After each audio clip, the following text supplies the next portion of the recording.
Right. Directors and board structure. Conflict of interest and conflict of roles. Can you make differentiate what do you mean by conflict of interest and what do you mean by conflict of role?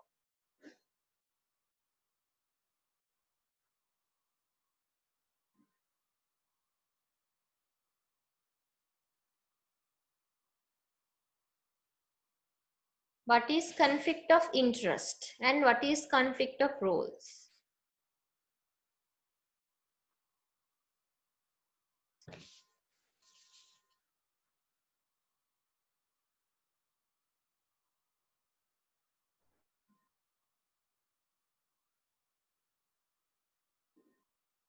So conflict of interest is where directors are personally benefiting from a decision that is taken. Directors can be personally benefiting from a decision.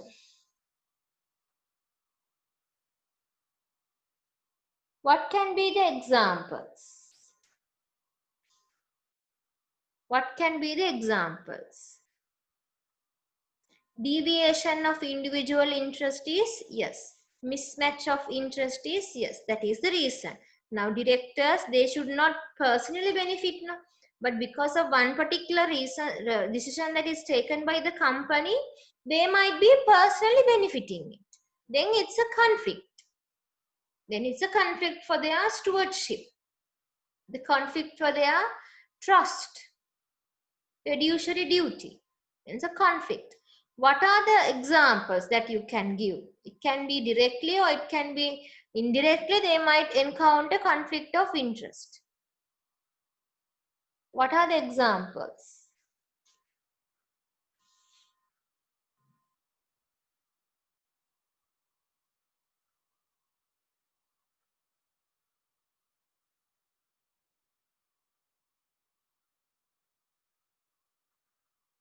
Can you give examples?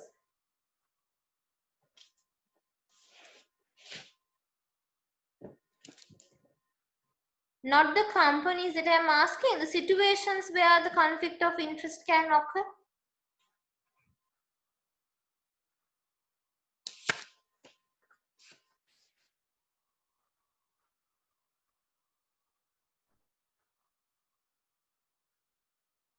Assume you are going to own a business of a major customer. You are going to own a business of a major customer. Now it's a conflict of interest, no? Because a customer, you are being loyal to them. So you are going to own that business. It's a conflict of interest. And what more? You might have served a board of another company, but now this current company going to acquire that. Then it's a conflict of interest. Assume you are working for the B company and you are a director of the A company as well. And B company is going to acquire A company. Then you will have conflict of interest.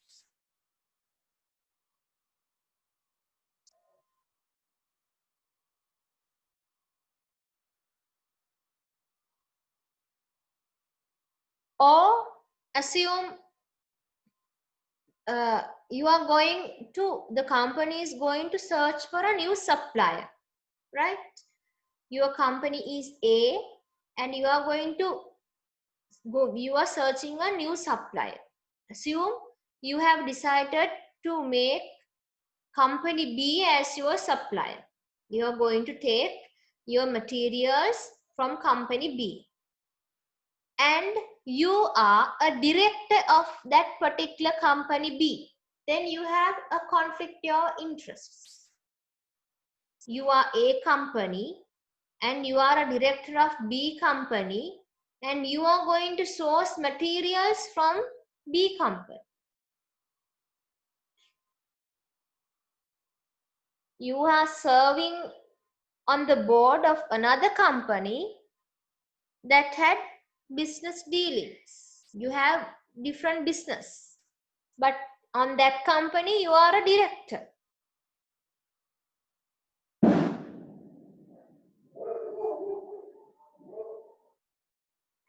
Most common conflict of interest is happen in interviews, where you interview your say for a management board, you are interviewing your relatives, close friends. Those are conflict of interest. And use of company property, conflict of interest. You are using company car as your personal car, conflict of interest.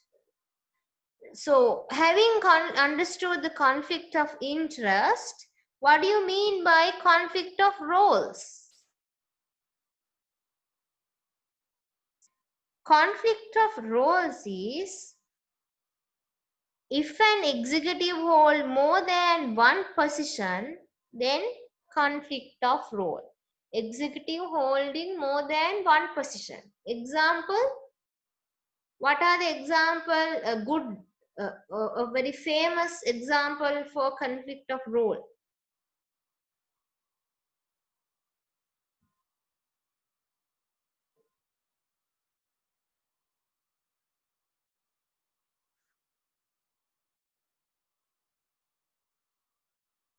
Chairman and CEO. Yes, conflict of role.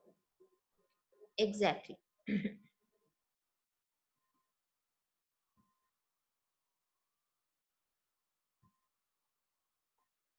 Right.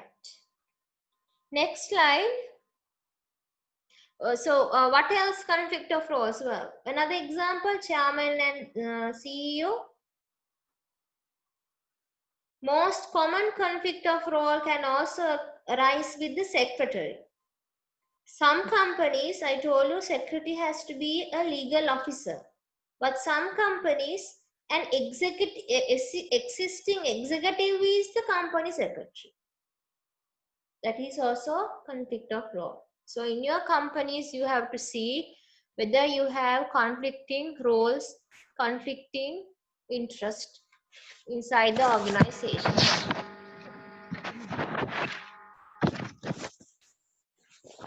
So insider dealings, very known to you as finance students. What is insider dealings are? So insider dealings is simply sharing of sensitive information that is not available to the public.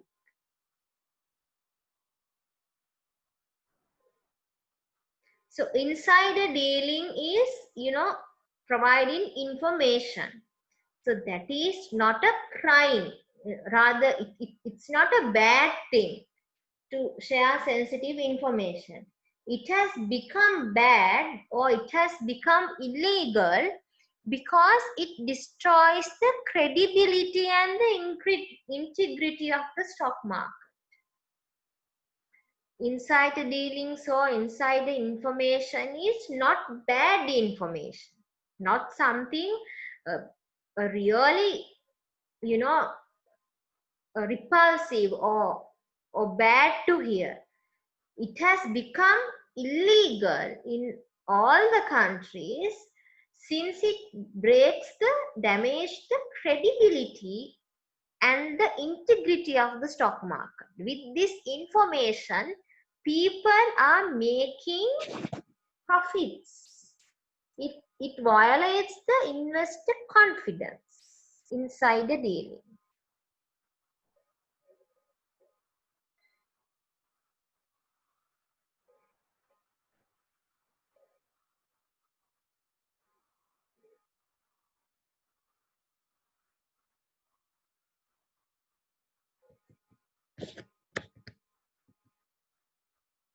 So related party transactions, you know what it is. It's between company and a party closely related to it. A director can be related party transaction. For example, director's car or a director's land, company might be purchasing it. So it's a related party transactions. Transactions that the company does between a close related party. If the, say, assume company wants a land, then company might decide to purchase the land of a director. Then it's a related party transaction. Common in family firms, but you will see in your annual reports, you have a separate part for report to report related party transactions. If there are transactions like that, then you have to disclose.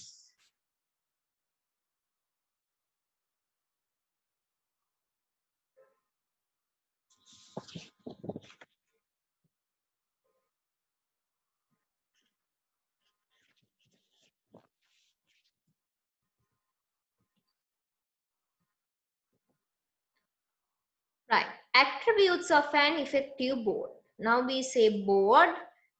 How do you measure the effectiveness of the board? So there are 6 attributes. Can you elaborate on these 6 attributes? Can you communicate to me in the chat? What do you mean by these 6 attributes are?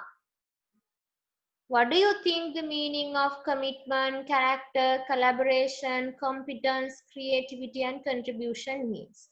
So we measure the effectiveness through these characteristics or attributes.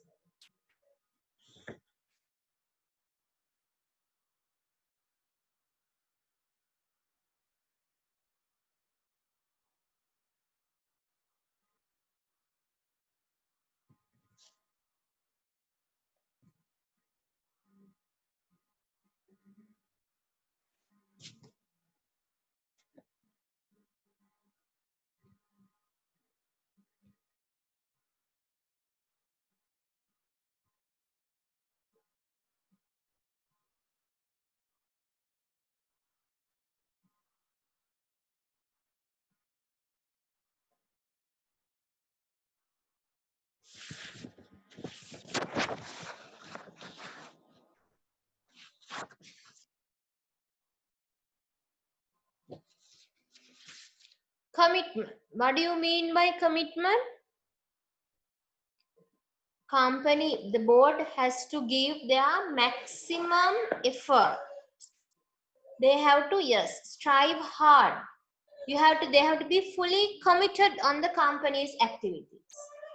They are sitting on the board and they cannot do another business. They cannot do their own work on the board. When they cannot do their work of homework, their personal work, they cannot do that. They have to fully commit on the board. You have to be fully committed. So board commitment you will clearly see through the board meetings. Board committed means they have to attend the meetings. So when they are not attending meeting means they are not fully committed, no? That is one way. Not because like if your company in your assignments, if the board meetings the attendance is very poor, you cannot 100% say that the board is not committed. That is not the only reason, only thing that we can monitor the commitment, but we can get some clues or idea. We can think like that. This is low, then commitment would be a problem. Then character. Character means when you are on the board, you have to have, as you say, a good reputation, integrity or personal values, because you are the people who direct the company. If you are morally good, if you do not have good moral ethics, values, and if you are not maintaining integrity, then your decisions are not good. You cannot give direction to others. You as a person, your character has to be really good.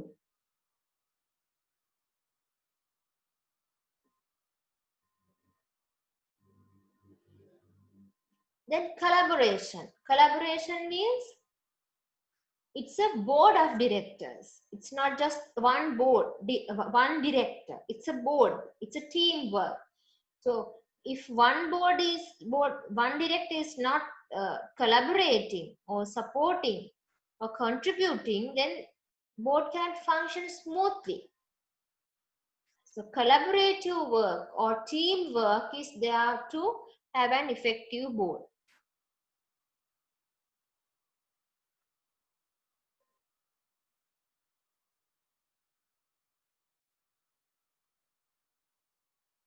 Then competence. Competence means you need to have appropriate skills, knowledge, experience. And also you need to, most importantly, improve these. Just because you having skills, knowledge is not enough. You have to improve these knowledge, skills, experience. Now you have to, if you are an accountant, you have to go to higher levels. You might be recruited as a chartered accountant. Then you should not stop at that point. You have to improve yourself, improve your knowledge. Maybe you can do a lot more. You can do an MBA, or you can sit for other professional qualifications. You can improve your knowledge and skills. You have to improve your knowledge and skills.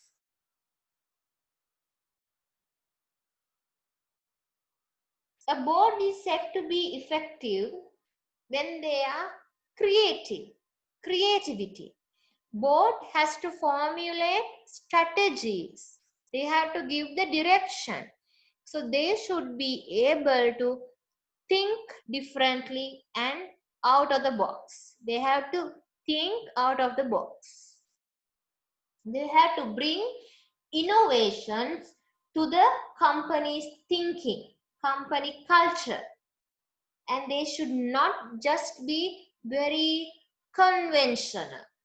They should not be very conventional, but rather they have to bring new blood, new innovation, novel ideas to the company.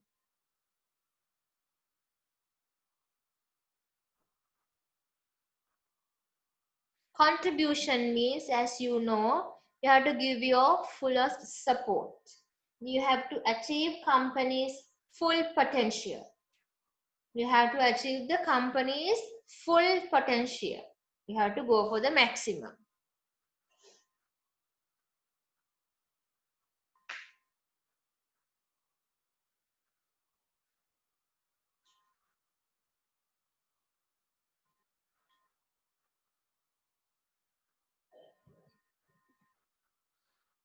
Director orientation and induction.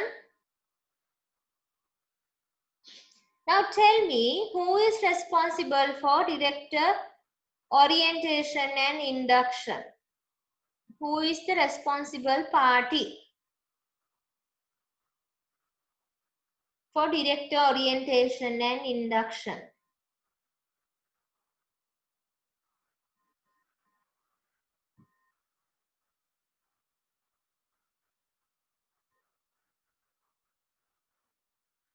Exactly, chairman, not the CEO. CEO is the head of the management. CEO is not the head of the board. Chairman is head of the board. CEO is head of the executive management. Planning, director orientation and induction program is not a responsibility of CEO, but it is a responsibility, a clear responsibility of the chairman. It's chairman's board. Board is chairman's. Management is CEO's.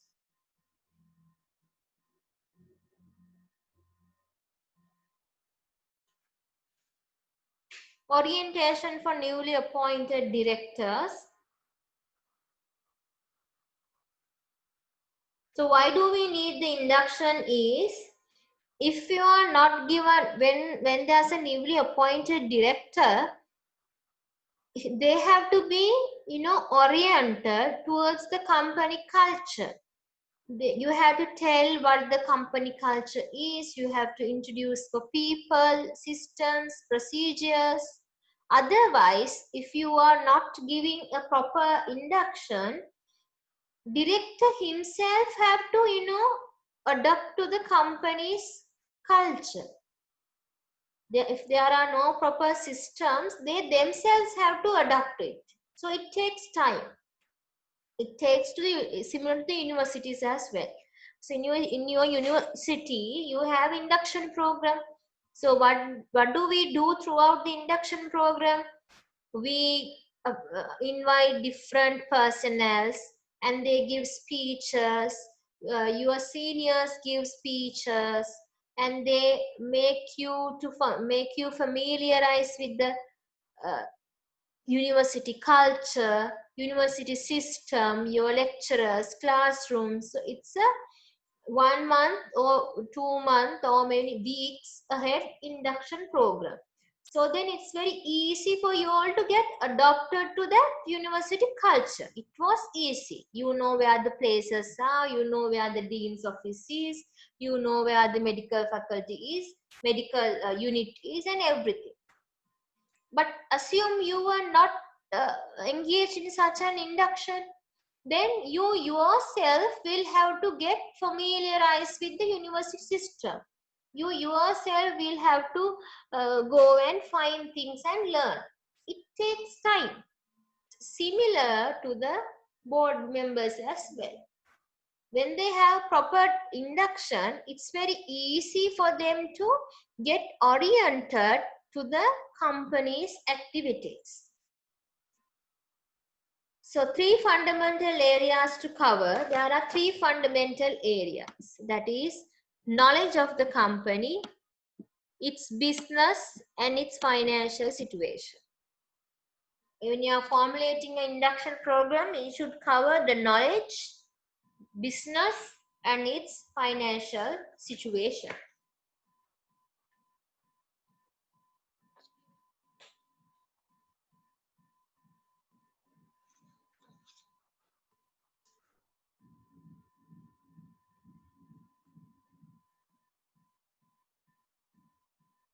So in your company, you have to see whether you have induction programs or not. And if they have, you have to see how they are doing the induction program, whether the fundamental areas were covered or not. These are the fundamental areas, so you have to see in your companies whether they are covering these or not. If they are not having an induction program, then you have to propose and say what is the reason for, what is the benefits for having a better induction program.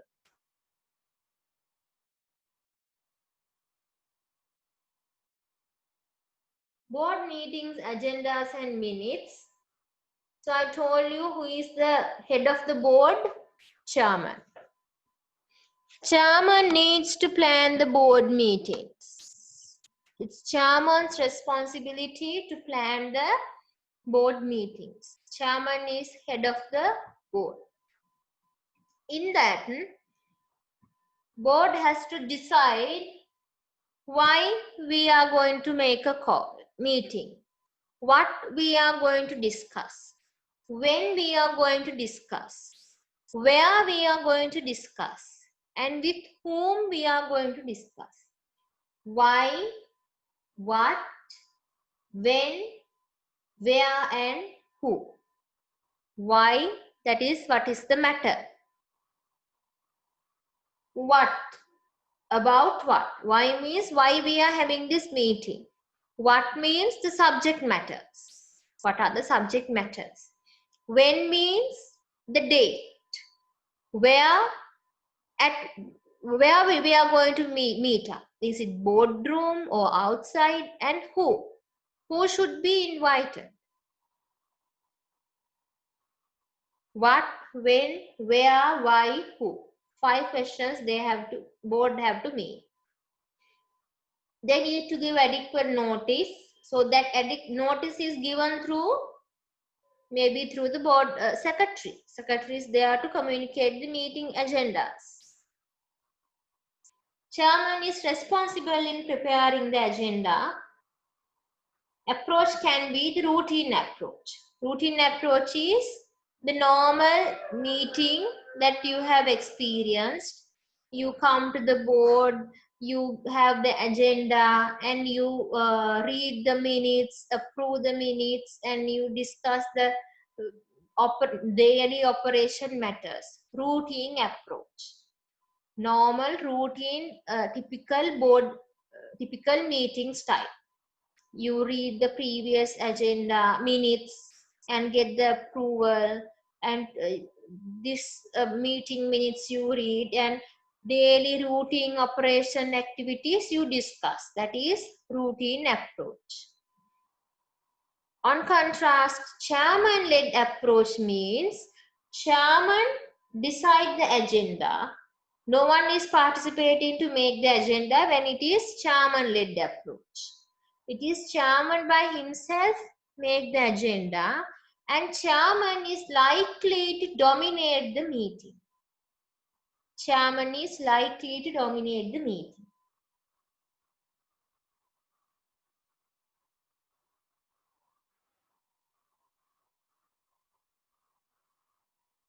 Professional approach is when you are preparing the agenda, you might get advice from relevant people about the agenda.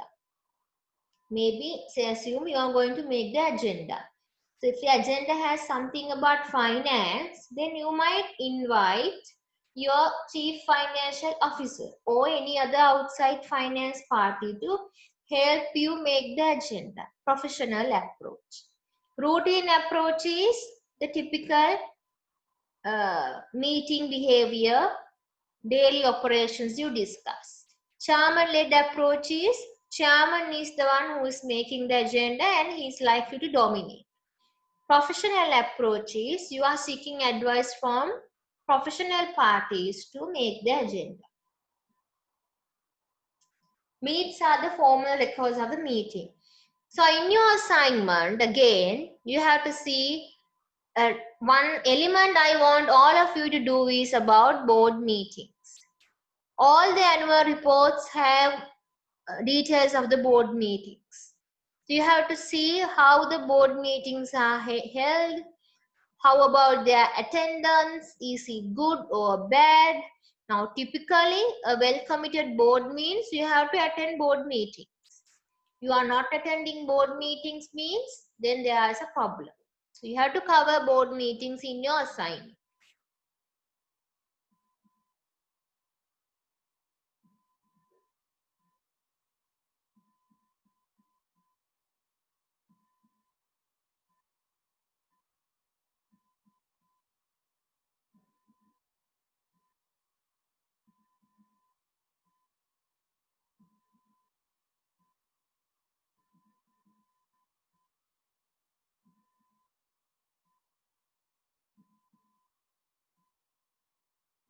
Right. Remuneration debate. Read the slide.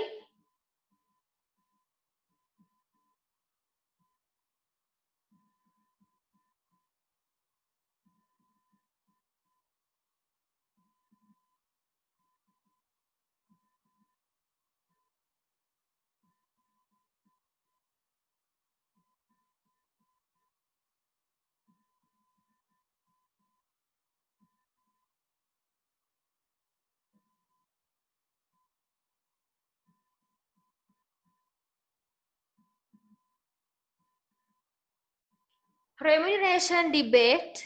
Now there had been a lot of talk about director remuneration, complaints on directors paying excessively. Director payments are excessive, and that had led to many corporate collapses. So that is the very reason why companies introduced the remuneration committee as well. So in the committee, there are 4 key areas to focus. So these are the 4 key areas to focus in terms of remuneration in corporate governance.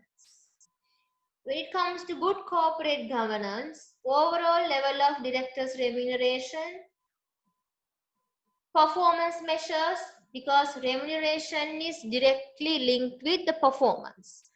You remunerate for the performance. So when it comes to remuneration, you have to talk about the level of remuneration and suitability of the performance. What is the role played by the committee and influence that the shareholders are able to exercise on directors' remuneration? What the influence that the shareholders be having? 4 key areas: overall level of director remuneration, suitability of performance, because remuneration are linked with the performance.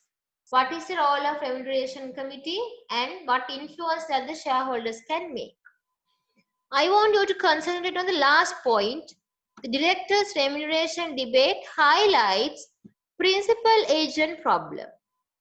Directors' remuneration highlights principal agent problem. Can you say why? Why does remuneration highlight principal agent problem?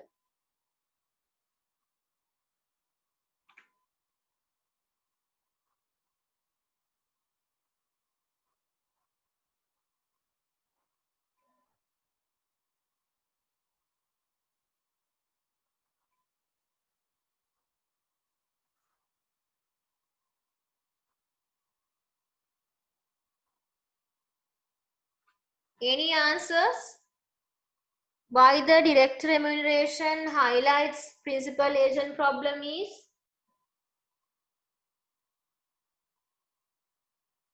Who is the principal?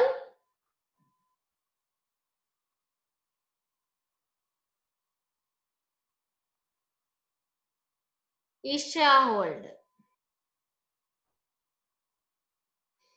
The agents are the managers. So I told you remuneration is linked with the performance. When the board of directors perform well, it would be good, remuneration would be linked to that.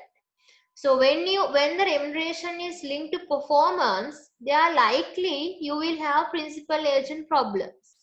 They might achieve short-term good performance to have a good pay. Then you have principal agent problem.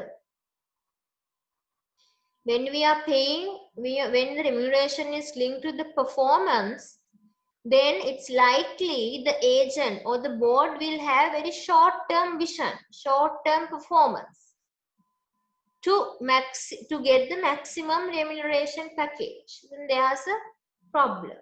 So it is very necessary to design the compensation of directors well.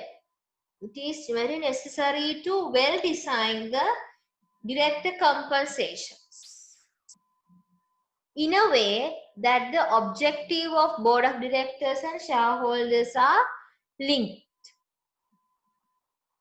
So you have to design it. Design the remuneration contract or compensation contract in a way that these two parties, shareholders and directors, objectives are aligned. It is not conflicted. It is aligned. Maybe through, for example, what you can do is through share options or long-term incentives. You are giving incentives, but in long term, 5 years time incentives, 10 years, 6 years times, 3 years time incentives. Or maybe you can give share options.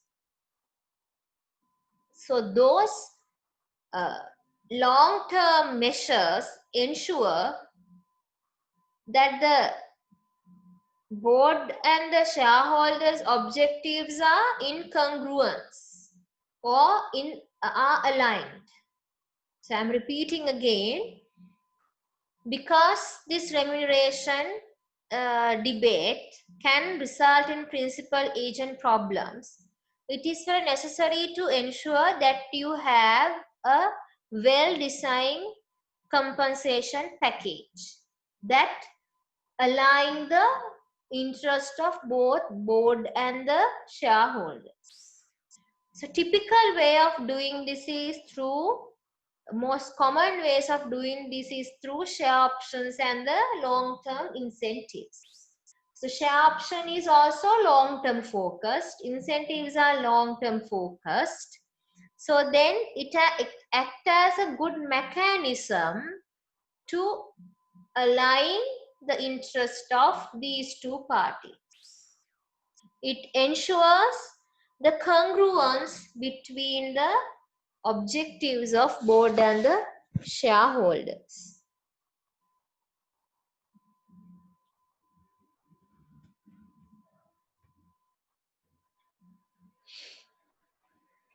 So key elements of directors remuneration, you have base salary and bonus, stock option, pension and other benefits. These are the key elements.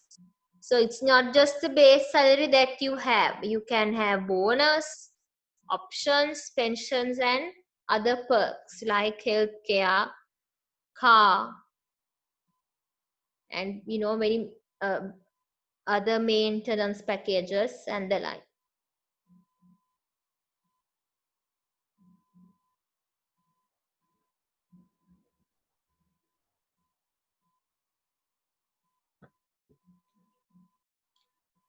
So role of the remuneration committee, director remuneration is linked with performance, I told you. Having a remuneration committee with independent directors can be problematic. What is the reason?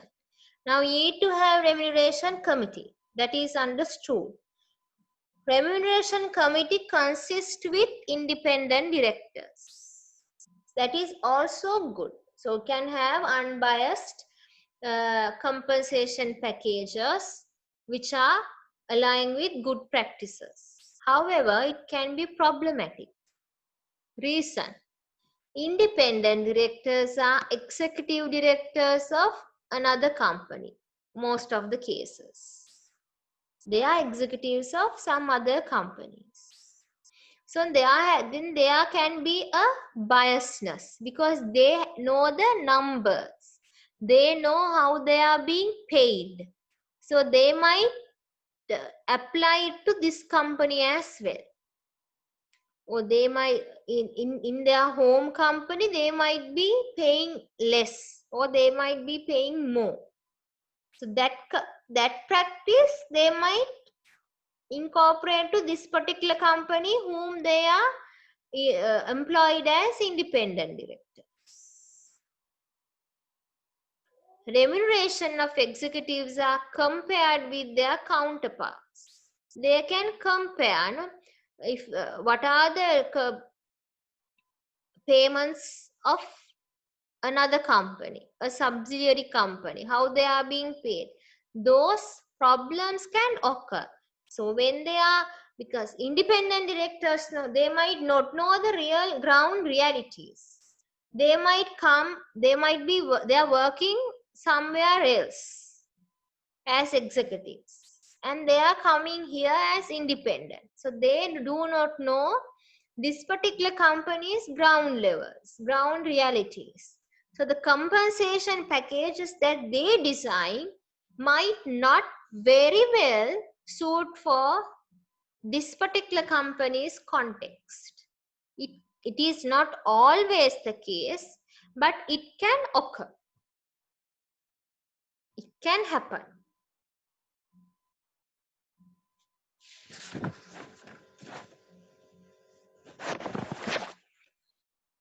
Any problems? Did you all understand so far?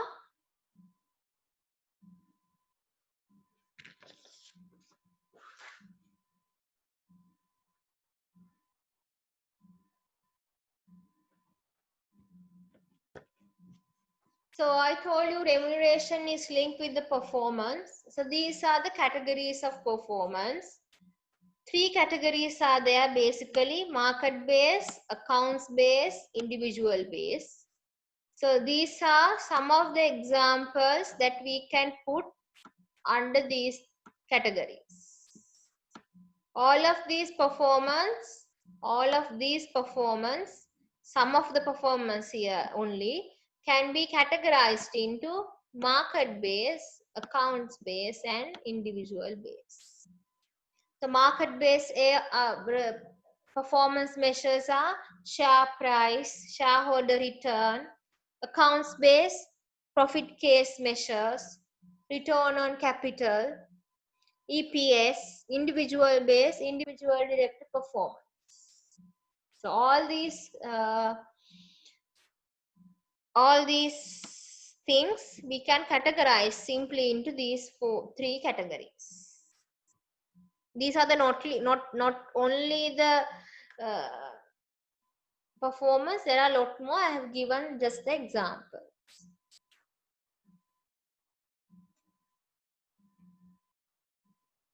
So I'm moving into a very interesting area next, that is remuneration of non-executive directors.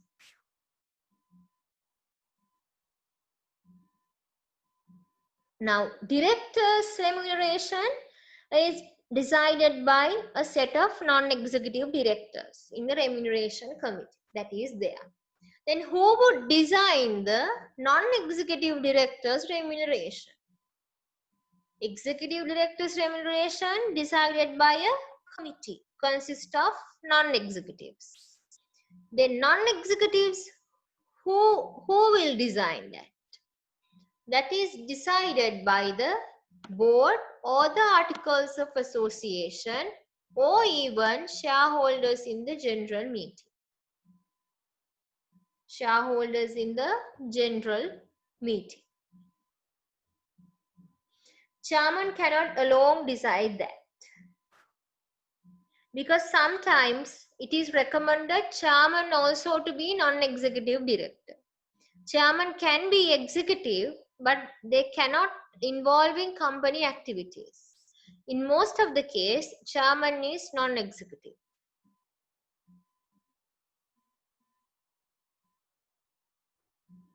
Remuneration depends on the size of the company and amount of time they spend. Look at the last point. Remuneration based on share option for non-executives are not recommended. Is not recommended. What is the reason? Remuneration based on share option schemes for non-executive is not recommended.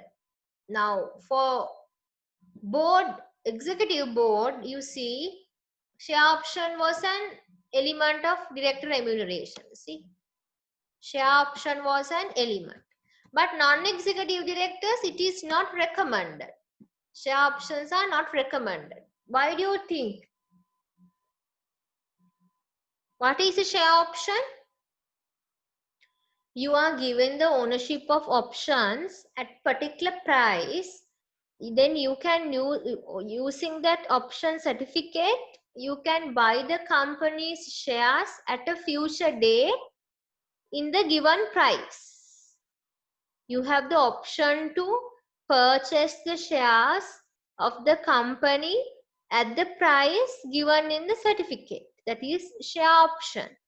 Today you are given a certificate to buy shares at a future date at a particular price. Then you can have the option to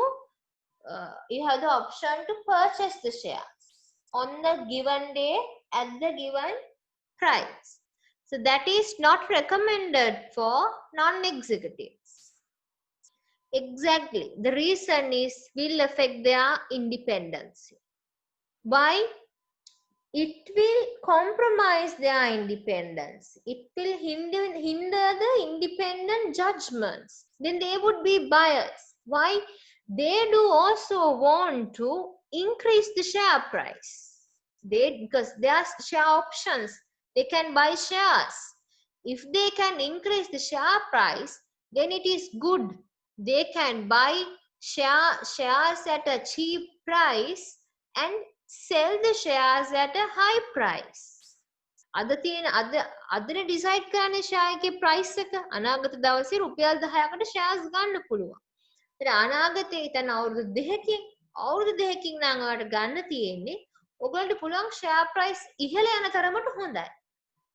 රුපියල් 10ට අරගෙන option එක මට exercise කරලා මට ඊට වැඩි ගානකට විකුණන්න පුළුවන්. I can sell the shares at a higher price.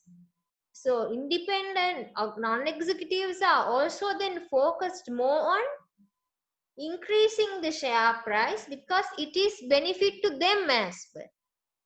So then there's no point in recruiting them as independent. It would hinder their independent judgment, compromise the independence.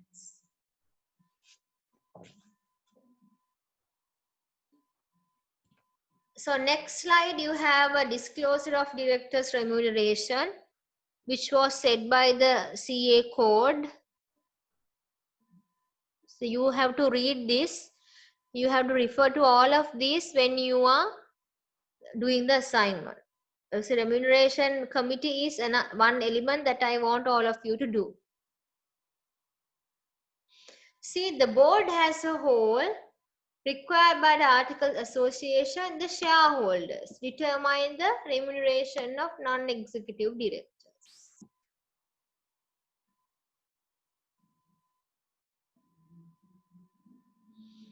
So read this. It has a lot of guidelines. See whether these guidelines are met in your companies as well.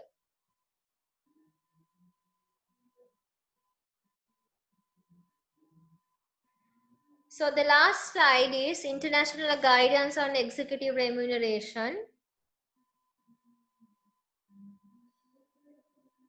So it says fundamental requirement of executive remuneration is reporting transparency. You have to be transparent.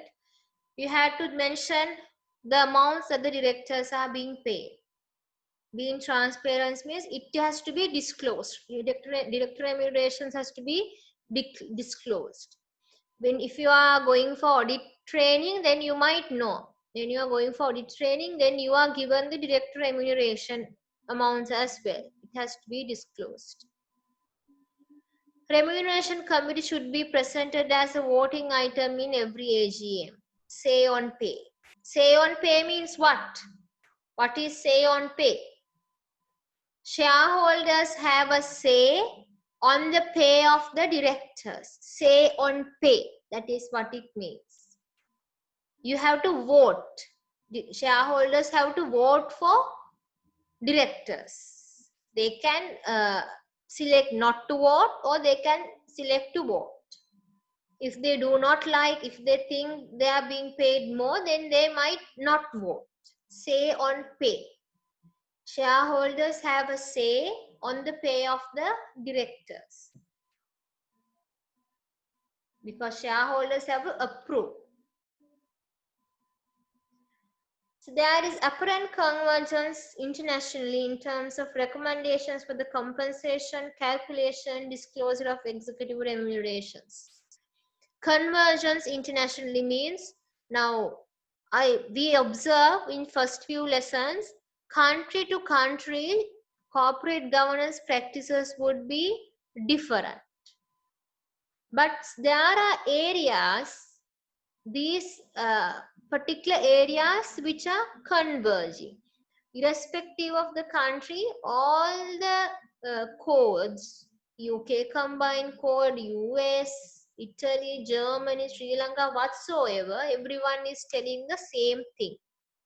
Basically in this particular area, especially when it comes to remuneration, it is the practices are internationally converging. So I think that was quite easy to understand, and as told, most of the areas I have already discussed in past lessons. So that is basically the end of directors and board structure. So you can complete the assignment up to now. I wanted to do this before the CSR because I believe it is good to cover board of directors quickly because you can start your assignments. That is the core of your assignment. And one important notice is now next week you will be coming to the class. You will be coming to the university. We will meet in the physical classroom. So most probably I won't be there. I'm not the person who would be taking your lectures from next week onwards.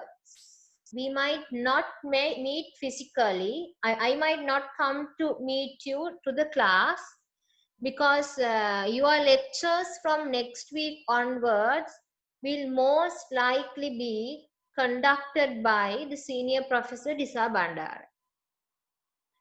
Sir would most likely will take over the rest of the lessons. I think we have five or six sessions to go.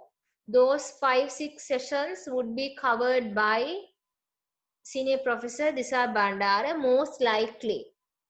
So now see, now today's attendance is 32. So next week, if your class is 32 members, I am pretty sure sir will not come to the class even. So make sure that you tell to your friends,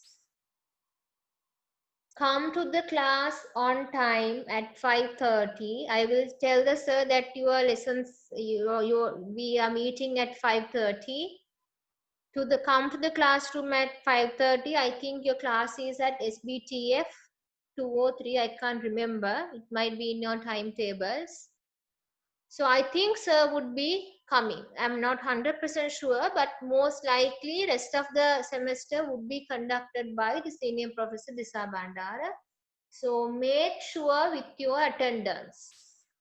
Make sure you are punctual, be on the class. And next week you will be coming to the university. And next week I think I will talk with Huanga sir and arrange a meeting, or even in the classroom, or we'll see how to get the progress of your assignments. So once you are coming to the class, it's easy to look at the progress of your assignments. So be ready on that as well. Next week onwards, I will tell on which date we are going to look at the assignments. But anyway, when you are in the university, you will have to progress the report, report your progress on your assignments as well. So if we do not have any questions, we can wind up for today. So let's see whether we can meet up again or not, even in the tutorial class or even in progress review sessions. If not, as I told, most likely sir will be doing your lectures. So if we are okay, we can wind up the session.